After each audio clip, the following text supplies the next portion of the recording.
नमस्कार, मैं राकेश कुमार। आज की इस वीडियो में हम बात करेंगे कि इलेक्टोरल बॉन्ड क्या ये इंडिया का एक बहुत बड़ा स्कैम है या एक राजनीतिक उपलब्धि है। वैसे तो बीजेपी गवर्नमेंट किसी भी बात पे इतनी जल्दी अपनी प्रतिक्रिया नहीं देती है, चाहे वो किसान हो या स्टूडेंट्स हो या कुछ भी हो। अब क्योंकि मोदी जी ने इलेक्टोरल बॉन्ड पर अपने स्टेटमेंट्स दे दिए हैं, तो इसका मतलब है दोस्तों कि सर पानी से ऊपर जा चुका था।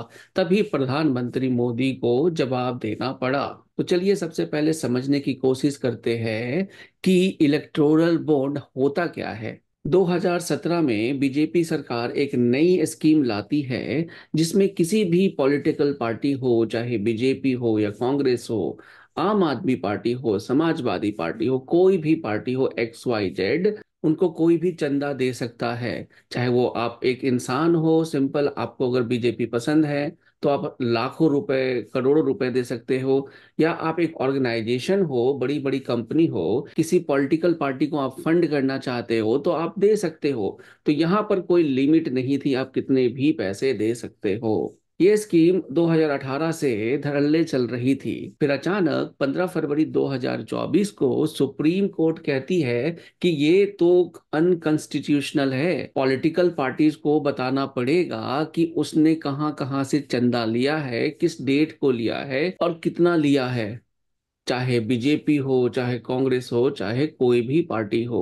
एसबीआई को, जो ये सारा कुछ मैनेज करती थी, सुप्रीम कोर्ट ने आदेश दिया कि हमें जल्द से जल्द ये सारी इंफॉर्मेशन चाहिए। सुप्रीम कोर्ट के प्रेशर पे एसबीआई ने ये सारी डिटेल्स दे दी और उस डिटेल से पता चला कि कितना फंड किस पॉलिटिकल पार्टी को मिल गया। वैसे तो ध्रुव राठी जो यहाँ आपको दिख रहे हैं, इन्होंने एक बहुत ही डिटेल में वीडियो बना रखा है जिसमें बताया है कि ये स्कैम क्यों है, और वो वीडियो काफी वायरल है। लेकिन हम बात स्टार्ट करेंगे कि प्रधानमंत्री मोदी जी ने इसके बचाव में क्या बोला है। प्रधानमंत्री मोदी का कहना है कि ये जो स्कीम है बिल्कुल सही स्कीम है, क्योंकि यहाँ पर आपको पता चल रहा है कि किस कॉरपोरेट ने, किस पार्टिकुलर पर्सन ने किस पार्टी को कितना चंदा दिया। तो ये साफ साफ आपको पता चल जाएगा। ये तो अच्छी बात है ना। अगर मैं बीजेपी को पसंद करता हूँ और मेरे पास 10,000 रुपए मैं चाहता हूँ उसे चंदा देना, तो मैं दे दूंगा। इसमें गलत क्या है। तो यहाँ तक तो दोस्तों बहुत ही सही बात है कि चंदा मिलना कोई गलत चीज नहीं है, पार्टी को मिलना भी कोई गलत नहीं है। और अगर बीजेपी को ज्यादा मिलती है तो भी गलत नहीं है। प्रॉब्लम ये है टाइमिंग्स की। अगर आप उस डॉक्यूमेंट को पढ़ते हो जहां बताया गया है कि किस कॉर्पोरेट ने या किस इंडिविजुअल पर्सन ने, तो वहां से ये पता चलता है, जो कांग्रेस के राहुल गांधी भी कह रहे हैं, कि जब किसी कंपनी ने फॉर एग्जांपल बीजेपी को चंदा दिया, उसके कुछ दिन के बाद उस कंपनी में कुछ चेंजेस दिखे। चेंजेज हो सकते हैं कि उस कंपनी पे कोई सीबीआई का, ईडी का छापा पड़ा हुआ है, और चंदा देने के बाद वो सारी चीजें, प्रोसेस जो है ईडी का, सीबीआई का, खत्म कर लिया गया। दूसरा, अगर कोई जेल में है तो उसे जेल से रिहा कर दिया गया। तो कुछ इस तरीके से कांग्रेस का आरोप है कि जितनी बार ज्यादा फंडिंग बीजेपी को हुई है, तो फंडिंग के कुछ दिनों के बाद ही उस कंपनी को जबरदस्त या तो रिहायत मिल जा रही है या बहुत जबरदस्त उसको कॉन्ट्रैक्ट मिल जा रहा है।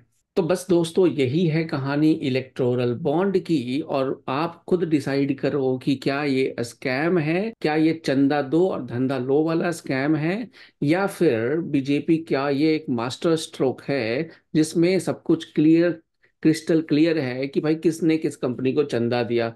आपके क्या विचार है कमेंट बॉक्स में जरूर बताएं। तो चलिए दोस्तों, आई होप आपको ये इंफॉर्मेटिव वीडियो अच्छी लगी होगी, जिसमें मैंने आपको बताया कि इलेक्टोरल बॉन्ड क्या है और दोनों पक्ष की हमने बातें सुनी हैं। तो आप डिसाइड करके बताओ कमेंट्स में कि कौन सही है, वेदर बीजेपी सही है या नॉन बीजेपी पार्टी वो सही है।